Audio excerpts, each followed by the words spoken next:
Wow, I haven't done anything. Thank you very much. So yesterday, I woke up just feeling like I was ready. You know, one of those days when you feel, yeah, that's it. I had enough rest. I'm ready. Had a shower, felt the water, warm water in my body. Then I left the room, and there was a beautiful sky, and people looking at the sun. I sort of felt like I just felt attracted to the sun, so I wanted to go towards the sun like everybody else. And that was an experience of sort of being connected with others just because of that reason, because we all felt attracted to the sun, to the warmth. So that's the sort of the first step on the path of love, I feel. To become aware that I like the sun, I like warmth, and other people like warmth as well. So that's how I start, and that's how I start my day. It's not usually sunny. It's not always sunny, but instead I use my breath, and I just breathe.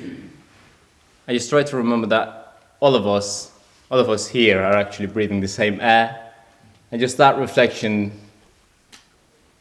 just makes me feel connected, really. And I can use my imagination and go further, and just think, and even feel that this same air touching my skin, going into my body, is the same air touching everything on this planet. So that's a reflection I usually do in the mornings. And again, it just makes me feel very connected. It makes me feel like just that simple thing. And that's just one example of how connected we are. So one of the first quotes that I heard from the Buddha was, "Not by hatred are hatreds ever pacified. They are pacified by love." Just feeling this connectiveness with other people, I sort of feel like love is the only response to life, really. If you're living, sometimes I feel, when I feel alive, I just want to love. I want to hug people. I want to tell them that I love them. I just want to appreciate their qualities. And when I'm feeling a bit kind of grumpy and sort of a bit, I don't know, small, I don't know, that's such a contrast. I'm not feeling open, I'm not feeling loving. I'm feeling as if I was dead somehow. When I feel alive, I want to love. So when I was a kid, I became aware of violence. I was surrounded by quite a lot of fights. I saw one day my father slapping my mom, and that was really shocking. I was about 5. And I remember thinking, no, that's not the response to life. I remember thinking, crying, thinking to myself, whatever the situation is, violence is just not going to solve anything. So that was when I was 5 or 6. And then it's like, as I carry on living, I sort of feel like, I tried to live my life from that reflection that I had when I was 5. So when I heard this quote by the Buddha, "Not by hatred are hatreds ever pacified, they are pacified by love," I thought, that's it. This is where I belong to. So I try to live my life based on love. So how do I do that? How does this wonderful experience of connectiveness that often I have in the mornings when I meditate, and how does it get translated into everyday life? So it's not always easy, because, well, it's obviously easier when you're sitting just in the cushion in a quiet room to feel connected with everybody and to love everything in the world. But then the day starts. I got a body with needs. Got to go to work.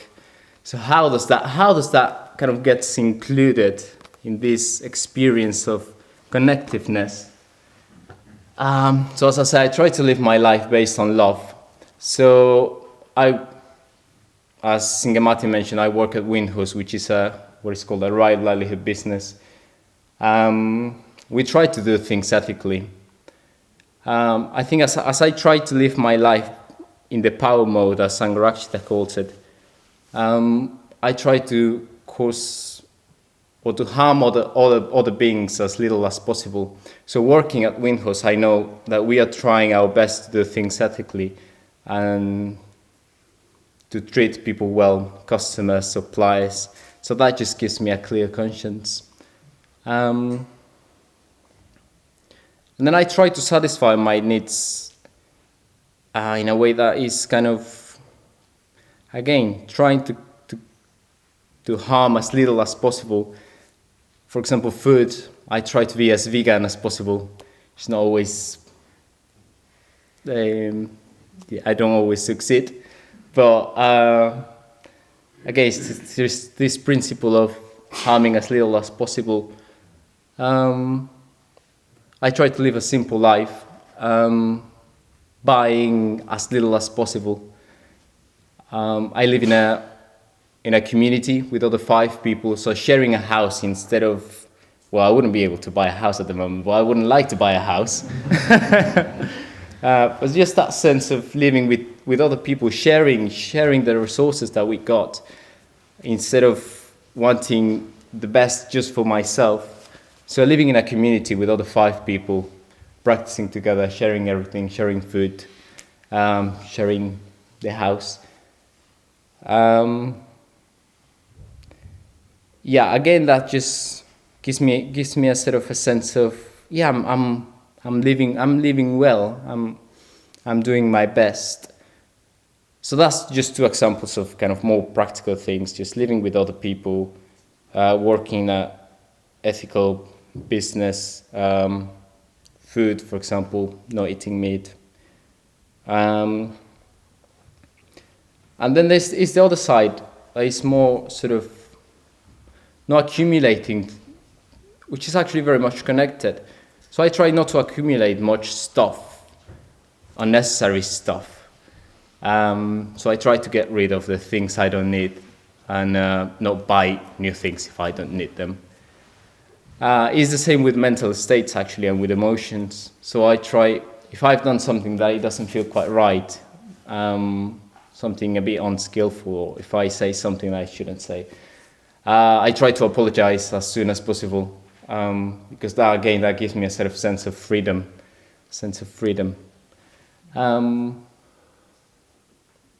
Yeah, and living a life based on love just gives me a sense of joy, actually. A sense of, yeah, I'm living a meaningful life. I'm making the most of my life. And we all want to do the same. Gives me a clear conscience, a sense of freedom somehow.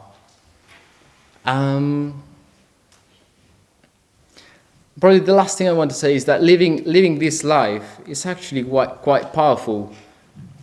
I went into a weekend a couple of weeks ago in another retreat center, and the thing was the power of love. And I sort of was thinking, the power of love, because Sangharakshita talks about the power mode and the love mode. So it's like the power of love. And then anyway, I was thinking, actually, it is quite powerful. Just seeing how I'm living my life is affecting other people in quite a tangible way. So it's not that sort of I want to change other people's life. In a way, I do want to, but not like that.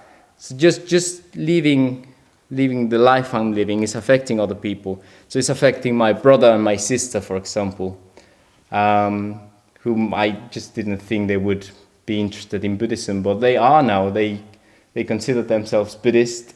They write to me and tell me, oh, thank you very much for the life you're living. It's affecting my life. Now I want to practice the Dharma, and that's just really, really moving for me. And I see how, metta blazes like the sun, and how my living my life based on metta is actually sort of permeating the lives of other people, opening up their hearts, their minds, and that's just the way I want to live, keep on living my life. Thank you very much.